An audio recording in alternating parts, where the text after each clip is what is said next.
Welcome back with a new amazing video from Cinema Magic. Today I'm going to recap a 2004 romance and music film titled Eternal Sunshine of the Spotless Mind. Spoilers ahead. Watch out and don't forget to click subscribe and help us grow this channel so we can do movie recaps for you. The film begins with Joel Barish, a lonely man who awakens from his slumber to resume his mundane office job. That day, it turns out, is Valentine's Day, when individuals celebrate with their loved ones or at the very least buy a lovely flower for them. Joel, still unmarried, chooses not to go to work that day and takes the train to Montauk on the spur of the moment. He wishes he could meet someone new, but he is unable to make eye contact with strangers, so this appears to be impossible. At a cafe, a young woman with blue hair catches Joel's eye, and he starts drawing her in his sketchbook. By chance, they travel on the same train and sit in the same corridor. When the woman realizes that someone is following her, she decides to talk to Joel. She introduces herself as Clementine and learns that they are both going to Rockdale Center. The young woman makes every effort to keep the conversation going, but Joel is just the kind of boring man who doesn't know how to respond to a question. To cut a long story short, Joel runs across Clementine on her way home and offers her a lift. He accepts the young woman's invitation for a drink. Joel says that his life isn't particularly intriguing, so he keeps his lips shut. She, on the other hand, likes him just the way he is and announces her engagement to him. She also invites him on a date.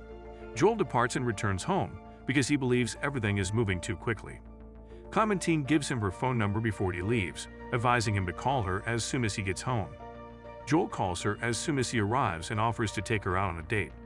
They spend the night together on a frozen lake the next day, and Joel shows off his astronomy knowledge to his beloved.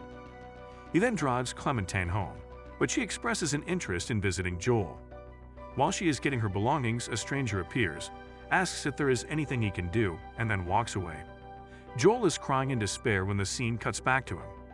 He throws a cassette tape out the window as he drives a few moments later. Joel had just broken up with Clementine, it turned out. The scene shifts to a few days ago, when he tells his buddies that Clementine looked at him as if she didn't recognize him, and that she had already found a new boyfriend named Patrick. Rob hands him a letter from Lacuna, a memory erasing company, explaining that Clementine had Joel erased from her memory, which is why she didn't recognize him. He then seeks clarification from Lacuna. Mary, the office manager, tells him to fill out a form, and it turns out that memory erasure is a fairly common operation in the city. Dr. Mierzwiak, the lead clinician, admits that Clementine was unhappy and wanted to leave.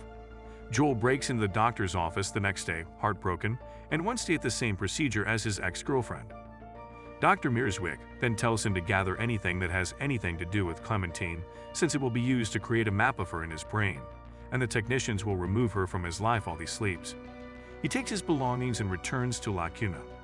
They begin the brain mapping method with the help of one of the technicians, Stan, by asking Joel to recall memories when he sees a certain item. After that, Joel returns home. As he approaches the mailbox, Joel's next-door neighbor, Frank, inquires if he and Clementine have made plans for Valentine's Day. He replies he hasn't prepared anything and goes to his room with a sad expression on his face. After that, he takes medicine, turns out all the lights, and falls asleep. Joel gets mad at her when she's late and drives drunk, but she says he's scared because he thinks Clementine is sleeping with someone else. It's confirmed by Joel. Clementine walks away from the house, disappointed, and the recollection fades as the room darkens. He hunts her down and yells at her, telling her that he is wiping her memory and that he is delighted with his decision, even though the memory is disintegrating. At this point, the two unprofessional technicians begin to drink and discuss their girlfriend. Stan tries to concentrate on his work, but Patrick keeps drawing his attention away from it. He tells Stan that he is in love with one of the people they used to care for. He also says that he stole her underwear, which disgusts Stan and leads him to say that he did something wrong. Mary walks into Joel's room shortly after and goes to his kitchen to look for a whiskey. Joel jumps to another memory, where he is eating noodles with the same orange-haired Clementine. The first memory has been erased. Even though the action takes place in Joel's thoughts, he can still hear the technician's current dialogue. Patrick stole her underpants, he tells her, but she doesn't believe him. Clementine wishes to have a child at some point, but Joel declines since they are not mentally prepared. In another memory of the orange-haired Clementine, she is dissatisfied since Joel doesn't appear to trust her and doesn't tell her anything about him. They had a fight, and they are both to blame. Clementine becomes enraged and decides to break up with her partner. Patrick gets a call from his distressed lover, and he wants to pay her a visit while the treatment is taking place. Stan, on the other hand, lets him go because this is the only chance he will ever have to be with Mary. Lacuna's unprofessional employees stop monitoring Joel and start dancing on the patient's bed instead. Patrick's sad girlfriend turns out to be Clementine, and he tries to make her like him by pretending to be Joel. When he becomes lost, he keeps Joel's items linked to Clementine and reads them again. He accepts Clementine's invitation to visit the frozen lake. Joel finally recalls a pleasant memory of red-haired Clementine, in which the two of them spend quality time together in bed and on a frozen lake. All of them, though, are gradually being obliterated.